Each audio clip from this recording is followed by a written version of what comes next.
One janitor, one daughter, one German shepherd. At 2 a.m., the office tower was supposed to be empty. But Scout paused, ears, stiff body tense eyes, locked on the frosted glass of conference room C, and then came the sound. Not footsteps, not voices, just a slow click, like a USB sliding into a port. Eli knew that sound. He moved without a word.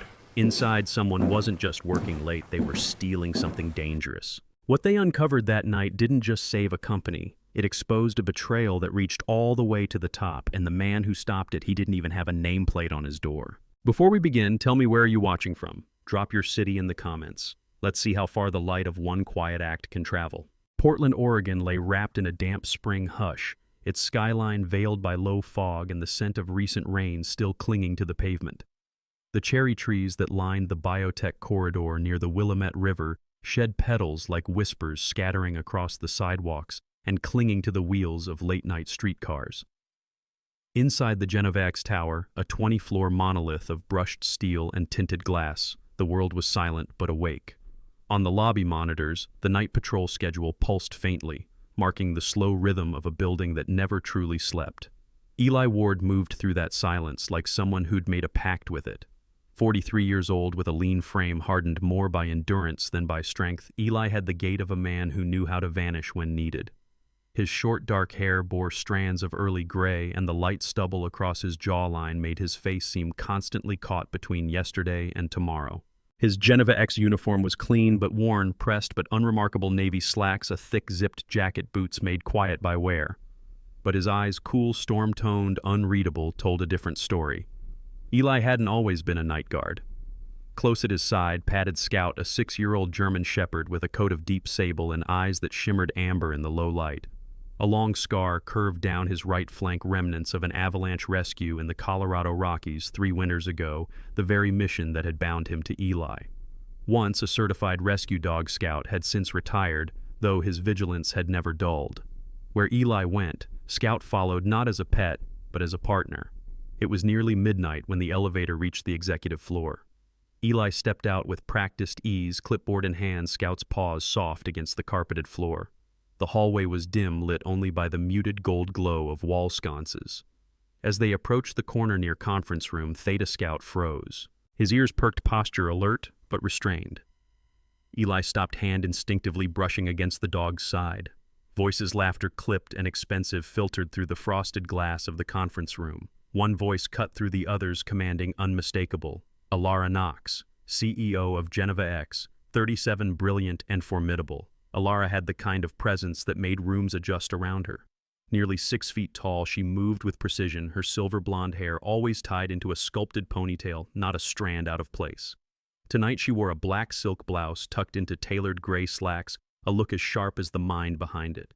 Her face was sculpted, her expression cool, and her tone carried the weight of a woman who had never once apologized for taking up space. Those who worked under her admired and feared her in equal measure. But few knew the story behind her frost. Raised by a father whose career in theoretical neuroscience had imploded in scandal, Alara had watched her family fall from grace during her teens. The man she once idolized became the source of every slammed door and whispered rumor. Since then, she had built her life on one rule: never depend on anyone else's legacy. Tonight, she stood at the head of the long marble table holding a thick document like it was a failed attempt at performance art. "Translate this," she said, amusement curling the corners of her mouth. "And I'll hand over my entire quarterly salary."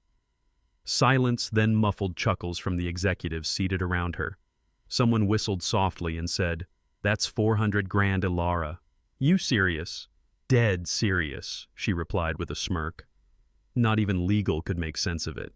Patent law in German fused with EU data compliance. Absolute madness. Scout huffed quietly. Eli remained still. He didn't need to see the document to recognize the language. The syntax, the clipped consonants, the buried legal subtext. They had already begun to organize themselves in his mind like puzzle pieces sliding into place. That part of him, the one he had tried to shut off, stirred with reluctant clarity. He had taught this, once, in the days before he buried a piece of his soul in a mahogany box beside his wife. Celia had been the warmth in his world, an artist who painted mornings in yellow and laughed at her own metaphors. Glioblastoma had taken her in less than a year. After that, Eli had packed away his syllabi and his tenure-track future, moving Nora then 5 across the country. He hadn't spoken German since, not out loud.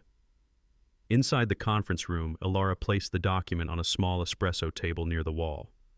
"Don't toss it," she said, waving a hand. "Might be useful in another life." The room laughed again. Eli's grip tightened on the clipboard, but his face betrayed nothing. Scout looked up at him, sensing something under the surface. Eli gave a faint nod and they turned the corner. Only when the elevator doors closed did he exhale. 30 minutes later, in the dim staff locker room on B2, Eli sat on a wooden bench beneath flickering fluorescent lights. Scout lay beside his boots, watchful but relaxed. On the bench next to him, the forgotten document. He had doubled back after the executive wing emptied, retrieving it without a sound. He opened the folder. The German came rushing back like muscle memory. Dense clauses, cross-referenced citations, buried terms disguised as harmless definitions. But it wasn't harmless. By page 2, Eli found a clause that allowed the German partner full retroactive access to GenovaX's genomic prediction models, essentially the company's proprietary DNA-based disease forecasting tools. Another clause rerouted data storage through Luxembourg, bypassing HIPAA by exploiting a jurisdictional loophole. This wasn't oversight. This was sabotage in the language of lawyers. Eli stared at the page as Scout rose to his feet and gently nudged Eli's elbow with his snout. The man reached into his locker, pulling out a worn leather notebook filled with years-old notes and an old laptop with fading keys. "All right, Scout," he whispered. "Looks like we're not done yet." The city was still wet when Eli stepped out into the night, the GenovaX tower retreating behind him like a monolith exhaling secrets. He carried the folded document inside his coat, pressed close to his chest like something that might shatter if touched by wind. Scout walked at his side, tail low, his gait steady but tense. Rain slicked the sidewalk, pooling in low curbs as the old Ford Explorer hummed to life and turned down the quiet streets of southeast Portland. Their apartment was on the 3rd floor of a converted duplex tucked between an aging laundromat and a Thai takeout spot that stayed open well past midnight. The lights were off in most of the windows as Eli parked and opened the back door for Scout, who jumped down silently. Inside the apartment smelled of lavender soap and slightly burnt coffee. The walls were lined with overflowing bookshelves and a few faded photos. One of a woman with a wide smile and wind-tangled hair holding a paintbrush, another of a little girl clutching a blue lunchbox in front of a Montessori school. Nora's shoes were by the door, her jacket still half hung on its hook. Scout padded over to the couch, curled into a neat coil, and watched Eli as he moved through the kitchen with purpose. Nora was already asleep. Her bedroom door was slightly ajar, revealing a warm glow from a nightlight shaped like a crescent moon. She had fallen asleep clutching a well-worn plush fox, her sketchbook open beside her on the pillow. The drawing was half finished, a forest, loosely penciled trees, and a man with a dog walking through the brush. Eli stood in the doorway a moment longer than necessary, then quietly shut the door. He brewed strong black coffee and took a seat at the chipped laminate kitchen table. The document lay open before him, its legalese breathing a different kind of cold into the room. Scout shifted on the couch, his eyes flicking toward Eli as though anticipating something. The first clause was familiar, buried under jargon, but clear in intent. Retroactive access to proprietary genomic prediction models, disguised under the term data reassignment compliance. Eli had seen tricks like this before, but page 3 was different. His brows furrowed. A paragraph near the bottom of the page outlined perpetual jurisdiction for data monitoring even after the termination of contract terms. It used carefully translated but deceptive phrasing. To someone unfamiliar, it might sound like a mere audit clause. But Eli saw it for what it was: permanent access, a backdoor into patient DNA records stored across 3 continents. Scout rose to his feet, tail still head slightly lowered. He let out a low, almost inaudible growl. Eli looked up. "You feel it too, huh?" he murmured. The dog stood unmoving, eyes locked on Eli as if warning him that some lines couldn't be ignored. Eli reached over to the bookshelf and pulled down a cracked leather journal. The spine was faded and a strip of tape ran across the back to keep it intact. Inside were handwritten notes in 2 sets of handwriting, his and Celia's. She had been a brilliant translator in her own right, though she'd never worked in academia. Her genius lived in nuance, in instinct. They used to spend Sunday mornings sipping coffee and challenging each other with obscure multilingual clauses from historical treaties or early patent filings. One page in the middle of the journal was stained with coffee, and next to it was a note in Celia's writing. Just because something is written to confuse doesn't mean it shouldn't be understood. Eli ran his fingers over the line, then flipped to a blank page. He began writing. The old laptop hummed awake beside him, the glow of its screen reflecting in the dark window. Outside, rain tapped against the glass like fingers. His fingers danced across keys, typing both the original German phrases and their English counterparts. Occasionally, he paused to scribble a corresponding note in the journal, a habit he hadn't shaken since grad school. At 2:47 a.m., the door creaked. Nora stood there in her pajama pants and oversized hoodie, her long hair in a messy braid. She was 10, but her eyes had the awareness of someone much older. "Can't sleep," she said, rubbing her face. Eli smiled softly. "Too many thoughts." She nodded, then looked at the laptop. "Work." "Just reading something complicated," he said. "Want warm milk?" She shrugged, then padded over to the counter to grab a mug herself. As he returned to the screen, she studied him for a moment before asking, "Is it one of those papers from your old job? You have your professor face on." Eli laughed under his breath. "You know that face I live with it," she said seriously. Also, Scout is staring at the paper like it just growled at him. Scout gave a soft whine in response. Eli sighed. "It's something important. But don't worry. Go back to bed soon, all right?" She returned to her room without another word, but paused at the door. "Tell me in the morning if it's a good important or a bad important." He nodded. "Deal." She disappeared behind the door. By 4:15 a.m., the translation was done. 36 pages. Each clause translated and footnoted. Each hidden danger highlighted. At the end of the document, Eli added a one-page summary titled "Legal Implications and Ethical Violations, an Unintentional Compromise or a Strategic Sabotage." He stared at the screen. His hand hovered over the Save button. Scout walked over and placed his chin gently on Eli's knee. "You think I'm overreacting?"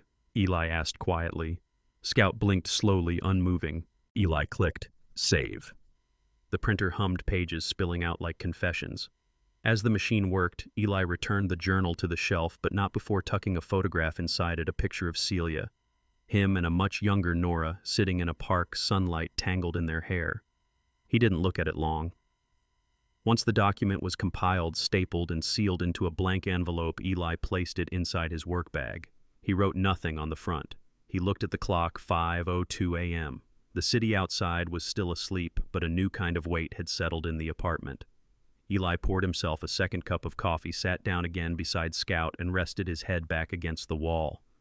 Dawn was coming, but he wasn't sure what kind of morning it would be. At 5:46 a.m., Eli stood beneath the GenovaX atrium, where the early morning light filtered through the massive glass panels above like some quiet judgment. The building was nearly empty, humming faintly with the sound of internal systems waking up for the day. He wore his uniform jacket zipped high against the chill that had settled in the marble. In one hand he held a sealed envelope, unmarked, unassuming, and in the other a thermos still warm with coffee he hadn't touched. Scout waited outside in the Explorer, alert, but calm, knowing this part of the morning belonged to Eli alone. The internal mail slot labeled Legal, Confidential was tucked behind the security desk near the executive elevators, a brushed steel drop box most employees passed without a glance. Eli stood in front of it for a breath longer than necessary, then slipped the envelope through the slot. It fell with a soft click, no signature, no note, just a translation and a warning. By the time the first wave of executives arrived at 7:00 a.m., Eli was already outside cleaning cigarette butts from the south patio, his motions quiet and rhythmic. He didn't see the envelope again. He didn't need to. Upstairs, the conference room on the 20th floor began to buzz with early tension. The GenovaX legal team, typically slow to assemble before 800s, was already reviewing internal mail, when Amanda Holt, associate counsel, a precise woman in her late 30s with a reputation for catching errors others missed, retrieved the envelope from the inbox. Amanda had auburn hair pulled into a no-nonsense bun, oval glasses, and a small scar above her left eyebrow, remnants of a childhood bike accident that had left her permanently skeptical of anything that moved too fast. She scanned the label, opened the envelope, and froze when she saw the title, Comprehensive Translation and Legal Analysis of German-EU Contract VPAR 4. She skimmed page after page, her breath shallow. She didn't recognize the formatting. The font was clean academic. Footnotes were meticulous. It wasn't machine-generated. This was human work, precise, nuanced, dangerous. Amanda grabbed her phone and called upstairs. At 8:17 a.m., Ilara Knox walked into the boardroom holding her tablet in one hand and a black Americano in the other. She was flanked by two of her advisors, neither of whom had the nerve to interrupt her stride as she approached the table. Amanda was already there, the document spread out across the polished wood, her face unreadable. "I think you should read this," she said simply. Ilara frowned, set her coffee down and leaned forward. Her eyes moved quickly, at first, then slowed. By page 3, her jaw tightened. By page 7, she was no longer reading, she was scanning for impact. The clauses highlighted in red, the legal inconsistencies, the direct references to HIPAA circumvention, it was surgical. "Where did this come from?" she asked. "No name," Amanda replied. "It was dropped into legal's confidential inbox. We've cross-referenced the content. It matches the German draft almost word for word." Ilara didn't answer. Instead, she stood still, her mind working faster than her expression could follow. "Get Derek Lang from compliance," she finally said, "and find out who's working night shifts on floor security." Downstairs, Eli was mopping the glass walls in the main corridor when the assistant building manager, Greg Townley, stopped him. Greg was a tall, freckled man in his early 40s with thinning red hair and an easygoing nature. He rarely interfered with Eli's work, but always greeted Scout with a quiet scratch behind the ears. "Morning, Eli." Greg said, glancing around. "You worked overnight again?" Eli nodded without looking up. "Same as always." "Listen," Greg said, rubbing the back of his neck. "Legal's buzzing upstairs. Something about a document being submitted last night, no name on it. You didn't see anyone come through, did you?" "Visitor badge scans are all clear, but just figured I'd ask. Just me and the vending machine guy around 2 a.m., Eli said, dipping the mop back into the bucket. "Didn't see anyone else." Greg nodded. "All right, thought I'd check." He hesitated, then added, "You've been here a long time, huh?" 11 years, Eli replied. "Yeah," Greg said. "Reliable." And then without another word walked off. Eli didn't stop moving, but his hand tightened around the mop handle. Upstairs they were reading it now. He could feel it like a shift in air pressure, a storm forming somewhere far above the clean floors and quiet offices. Across town, Nora Ward walked the halls of Abernathy Elementary with her sketchbook tucked tightly under one arm. The school was a modest brick building with wide windows and a courtyard where students gathered during lunch. Nora was in 5th grade, smart and perceptive beyond her years with her father's eyes and her mother's quiet spirit. That morning as she waited at her locker, she overheard a cluster of students laughing near the water fountain. "That's Nora," a boy said a little too loudly. "Her dad's the janitor at GenovaX.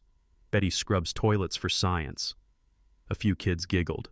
Nora paused, then slowly turned. She wasn't tall for her age, but she had a presence that settled over a room like a firm exhale. "My dad speaks 4 languages, she said calmly, clearly. "And Scout, his dog, saved 2 people from a snowstorm before you could spell mitochondria." The boy blinked. "What?" "Exactly," she said, then turned back to her locker. Later that afternoon, Ilara stood alone in her office staring at the translation again. Her office was minimalist. No family photos, just sleek furniture and a skyline view that made everything feel smaller. She thought about the night before, about the document she had waved in the air as a joke. She reached for her intercom. "Find out who was on floor security last night," she repeated, "and send me the names." The rain had returned by mid-afternoon, casting long streaks across the tall windows of GenovaX. The sky hung low, a flat gray pressing against the skyline like an unfinished thought. Inside the building, most employees bustled under fluorescent lights, unaware that the air had shifted in ways they could not yet name. On the 10th floor in the maintenance wing, where the walls smelled faintly of lemon cleaner and soldered metal. Eli Ward sat alone in the break room, sipping from a chipped thermos. Scout lay curled at his feet, tail twitching now and then, eyes half-lidded, but alert. The quiet was comfortable, almost peaceful, until the door creaked open. Ilara Knox stepped in with the deliberateness of someone who didn't like wasting time. She wore a deep navy trench coat over a crisp white blouse, the collar turned up slightly. Her hair, usually pinned into flawless order, was looser today, as if even she had not been able to tame the weather. There was a rare stillness in her expression. Not the cold calculation Eli expected, but something closer to gravity. The door clicked shut behind her. Eli didn't stand. He looked up, calm, unreadable. "Ma'am?" "Ilara," she corrected. She stood in place, hands loosely clasped before her. "I read your work, the translation." Her voice held no accusation, only certainty. Eli nodded slowly. "Figured you would." She stepped closer. The room with its single overhead light and buzzing refrigerator suddenly felt smaller. "Why anonymously?" she asked. Eli set the thermos down. "Because it wasn't about recognition. You could have asked for a raise, a role, anything." He met her eyes. "I didn't do it to be seen. I did it to protect the people no one's looking out for, including you." There was a beat of silence, then a faint scraping sound near the door. Scout had risen, ears perked, and now padded across the room toward the hallway that led to the Human Resources wing. He stopped at a closed door, unusual since HR was often empty at this hour, and let out a low whine. His paw pressed against the base of the door once, then again more insistently. Eli frowned. "What is it?" Alara asked. Eli rose and joined Scout, kneeling beside him. He tapped the door gently, then turned the knob. It was unlocked. Inside the office was dim, the blinds half drawn. Desks were clear chairs pushed in except for a drawer on the far side of the room that had been left slightly ajar. Scout nosed toward it. Eli opened the drawer fully. Tucked between stacks of onboarding packets and anonymous employee feedback forms was a small USB drive, silver, unmarked, its surface smudged by fingerprints. He held it up. Alara stepped forward. Her gaze sharpened, but she didn't speak. Eli walked to the nearest terminal, inserted the drive, and opened its single folder. Inside was a file, Munich Draft v2.pdf. Alara inhaled sharply. It was the original version of the contract, the same that had nearly gone through legal without challenge, but this copy had metadata intact. Eli clicked through the file properties. The author field read D.C. Doyle. Alara's face darkened. Carter. Carter Doyle had always been charming in a clinical way. Mid-30s, slick dark hair, flawless suits, and a voice trained in media coaching. He was GenovaX's Director of Strategic Partnerships, a title that meant he smiled a lot, made deals fast, and rarely read past page 3. What no one saw behind the tailored charm was the ambition that bled through like oil-calculated, transactional, and entirely self-serving. "I knew someone had pushed that version," Alara said. "I just didn't know who." Eli closed the file, ejected the USB, and handed it to her. "Now you do." She took it, but her expression was unreadable. "Why didn't you come to me directly? Would you have listened?" A pause. "I am now," she said. Eli nodded once and walked back to the break room. Scout followed, silent as ever.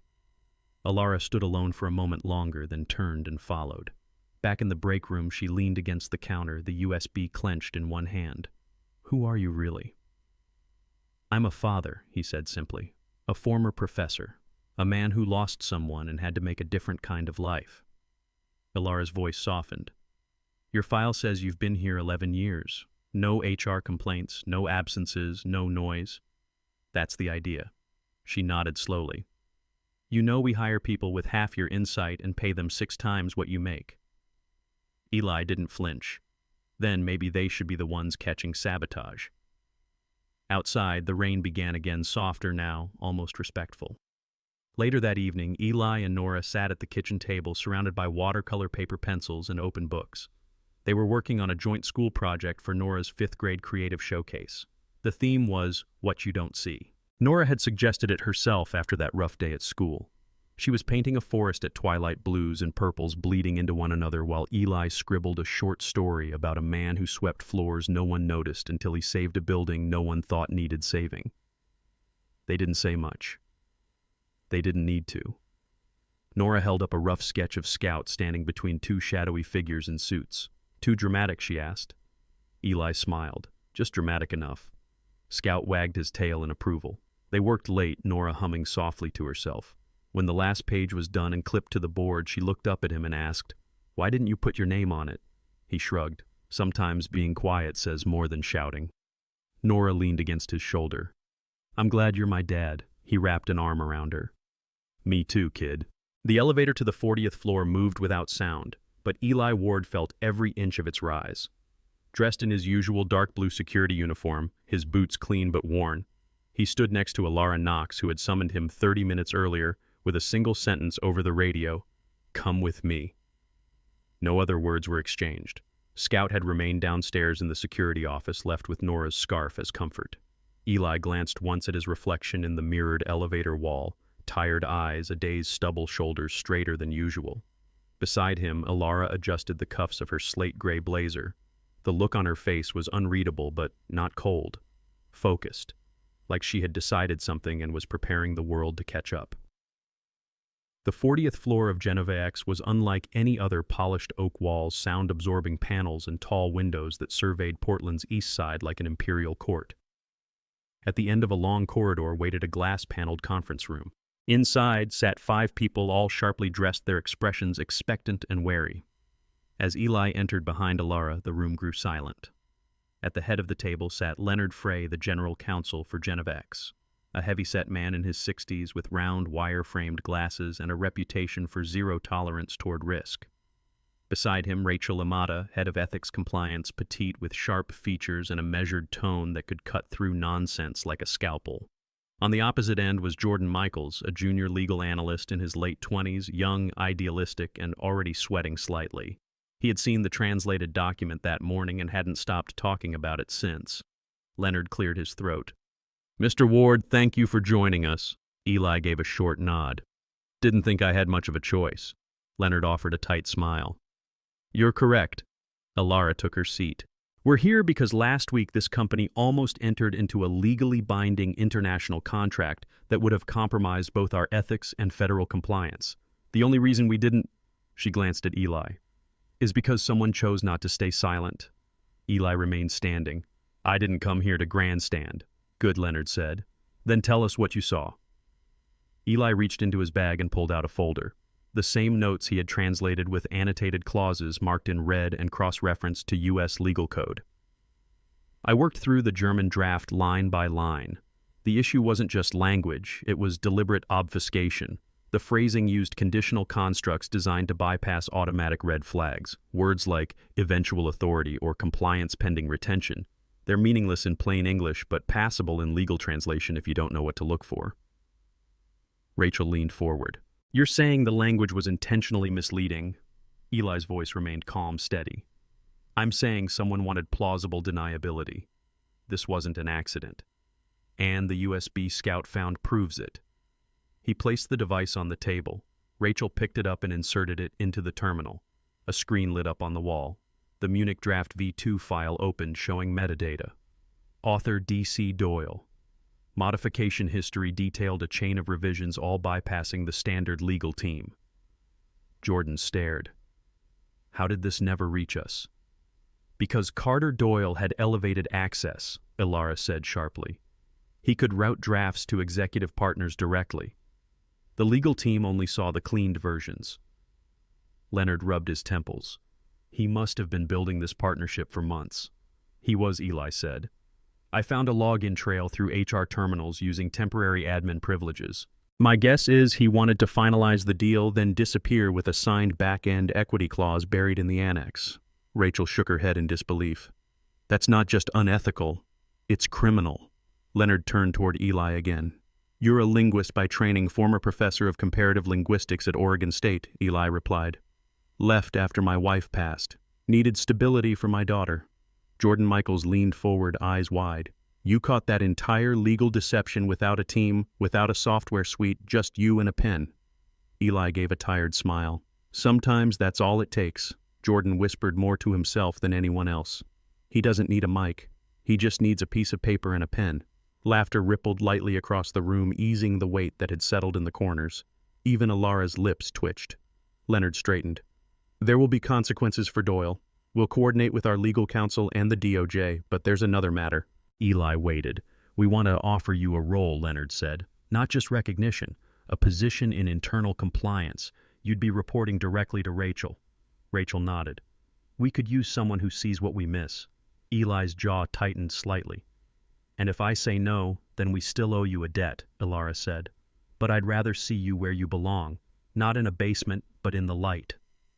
Eli looked down at the table for a moment, then up. "I'll think about it," he said. "But right now I've got a daughter waiting, and a science fair to help with." The air in Portland had changed by the time Eli stepped out of the GenovaX building that evening. The rain had cleared, leaving behind streets that shimmered under the glow of street lamps and the soft buzz of traffic. There was a coolness in the wind, the kind that hinted at the turn of seasons change that was neither loud nor immediate, but inevitable. Scout trotted beside him, ears alert, his tail wagging gently as they passed the bakery, where the owner always left out a biscuit for him. Eli didn't say much, but his mind churned. The next morning, Eli returned not as a guard, but as a guest. He had received a short message from Alara the night before. Meet me in conference room north at 9. No pressure, just clarity. Scout remained at home this time, napping in a sun-warmed patch on the balcony, while Nora worked on her sketch for the school's upcoming publication. Conference room north was different from the others. Smaller, wood-paneled, and filled with natural light from a floor-to-ceiling window overlooking the Willamette River. Ilara Knox sat alone at the table this time in a charcoal blazer, a blue silk blouse underneath her hair pinned in a tight French twist. Her posture was as always composed, but there was a rare softness around her eyes. Mr. Ward she greeted as he entered. Ilara, he replied, pulling out the chair across from her. No elevator this time. I figured you'd prefer a room with daylight. I do. She slid a folder across the table. Inside were papers, not legal briefs, but an offer letter. The top page read, Director of International Language Integrity and Ethical Review. Below it, salary benefits, discretionary autonomy, and a direct reporting line to Ilara. I created the role last night, she said, because this company needs someone who can read between lines literally and otherwise. Eli skimmed it without picking up the pen beside it. It's generous. You've already been doing the job. This makes it official. I want your eyes on everything international that comes through this company. No more hidden clauses, no more cultural loopholes. Eli looked up. And if I say yes, what happens next? Press releases, cameras. Ilara's lips tightened. Only if you want them. But I have a feeling you don't. You're right, he said. I have 3 conditions. Her brows lifted slightly. Go on. 1, he began, my name stays off anything public. No press, no stories, no unsung hero headlines. I don't want Nora getting dragged into someone else's narrative.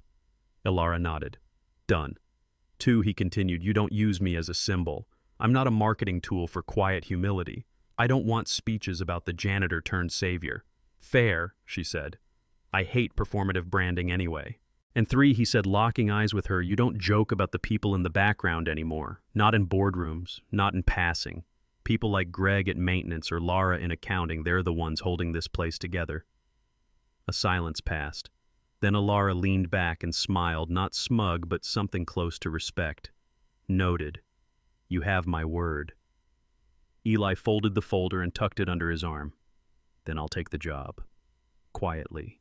That afternoon, Nora stood near the front of her school auditorium as Principal Mendez, a soft-spoken man with thinning hair and a love for jazz records, announced the winners of the annual school publication contest. The room was full of students fidgeting in plastic chairs and whispering in pockets of nervous anticipation. For this year's cover, Mendez said our judges were moved by a piece that captured not just artistry but metaphor. It reminds us that the people who walk beside us in the dark often lead us toward light, even when we don't see them. He held up a poster-sized version of the chosen cover. It showed a large German shepherd head lowered walking beside a man in a faded blue coat. The man was drawn small, almost indistinct but purposeful. Around them, heavy shadow. But in the upper right corner, soft golden light spilled in, and the path beneath them was beginning to glow. The title at the bottom, Unseen but Unyielding. Nora didn't smile widely when her name was called. She simply stood chin high and accepted the applause with quiet pride. Afterward, one of her classmates, Ellie, a redhead with braces and a loud laugh, approached her. Was that dog supposed to be Scout? She asked. Nora nodded. And the man's my dad. Ellie's eyes widened. Cool. I didn't know your dad was like a spy or something. Nora gave a small grin. He's not. He just pays attention. Back at GenovaX, Eli's new office was still bare, just a desk, a lamp, and a thick stack of international policy drafts waiting for his review. He opened the first one slowly, his pen poised above the margin. He wouldn't change who he was. But now he had the space to do more of what he already did, best see the truth no one else noticed. It had been exactly 1 year since the night Eli Ward stepped into the quiet conference room on the 40th floor and quietly dismantled a conspiracy with nothing but his words, his insight, and the truth. In that year, everything had changed. And yet nothing about him had. His office was now on the 10th floor, not far from the legal department, not quite near the executive suite. It had no nameplate, no receptionist, no window. Just a sturdy desk, a heavy-duty chair with a cushion Nora had picked out, and a coat rack where Scout's leash hung during the day. Scout now had a custom-woven bed beside the heater and an unofficial badge that read Moral Support Unit. Every document involving international communication now passed through Eli's hands. Whether it was a contract with a biotech lab in Zurich or a regulatory brief from a partner in Singapore, nothing got signed until he had read it, underlined it, and given it the quiet nod of someone who didn't need applause to do good work. Ilara had kept her word. No interviews, no articles, not even a casual mention at company-wide meetings. And yet everyone knew. The hallway chatter, the reverent nods from interns in elevators, the soft respect in the voice of every executive who came to consult with him, it all spoke to the invisible thread that now wove through the company's backbone. And today of all days was the family open house. The GenovaX auditorium had been decorated with student art colorful banners reading, "Innovation is everywhere," and a table of cupcakes and boxed juices that already looked half-rated by wandering children. It was Nora's big day. Her class had been invited to present their Shared Stories project, a theme chosen to reflect voices and people often left out of the spotlight. Eli sat in the fourth row dressed in a navy wool sweater and khakis, his security boots still scuffed despite Nora's attempt to shine them. Scout lay calmly at his feet, ears up, tail tucked neatly around his paws. There was a hand-painted blue scarf around his neck, a soft cotton triangle with carefully inked script, "Dad's Small Protector." Earlier that morning, Nora had nodded it gently, whispering, "This is your award. Okay?"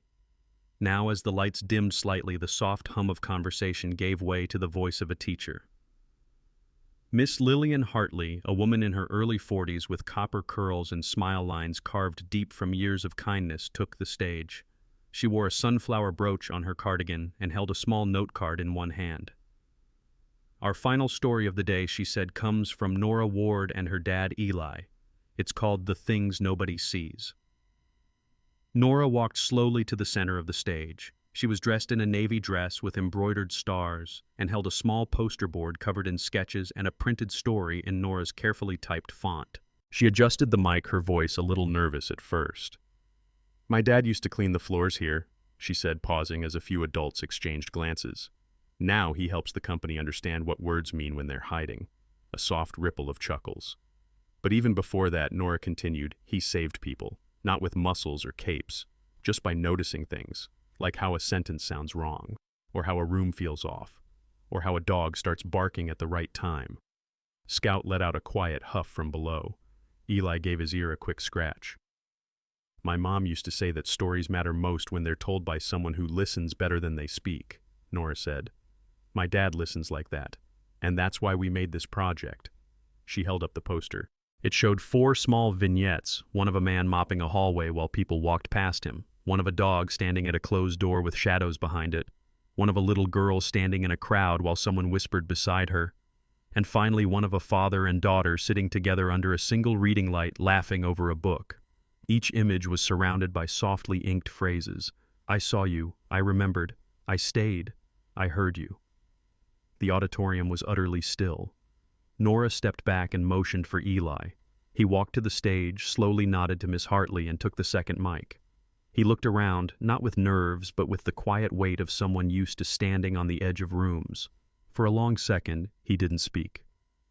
Then softly, "We spend a lot of time chasing the spotlight," he said. "But the spotlight is loud, it blinds. And sometimes the most important things happen just outside it." He looked down at Scout, then at Nora. "My daughter taught me that being seen doesn't mean being famous. It means being understood. That's all we ever want, really. To be known, even if it's only by one person." He turned to her. "And today, we are." A beat of silence. Then the first clap came from Miss Hartley. Then another, and another, until the room filled with a round of applause that was warm, not thunderous. The kind that settles into your chest and stays there. At the very back of the room, partially hidden by the curtain, Ilara Knox stood with her arms crossed. Her eyes shimmered, not tears exactly, but something gentler, fuller. She didn't step into the light. She didn't need to. She had seen enough. As the applause faded and the crowd began to gather for refreshments, Nora tugged on her father's sleeve. "Did we do okay?" Eli nodded. "Better than okay." She smiled and Scout barked once, soft, affirming. They didn't stay for cupcakes. They didn't need to. Later, as the sun dipped behind the skyline and the streets began to glow with early evening hush, Eli walked beside Nora with Scout leading the way. He looked down at his daughter, then ahead into the horizon. "No stage lights," he murmured. "Just being seen. That's enough." In a world full of noise and bright lights, there are people who walk quietly in the shadows. They do not seek praise, they simply wish to be understood. The story of Eli and his dog Scout is not about heroes in capes. It is about the strength of loyalty, the power of quiet kindness, and the unwavering belief in doing what is right even when no one is watching. Sometimes the greatest miracles do not come from magic or luck. They come from the unnoticed actions of everyday people.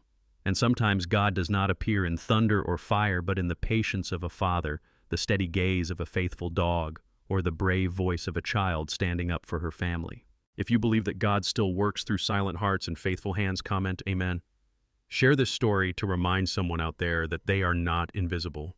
They are seen and they matter. Subscribe to the channel so you never miss another story of hope and quiet strength. May God bless you and your loved ones, especially those who walk quietly and always choose to do what is right. Remember, a miracle does not have to be loud. It only needs to be seen and cherished.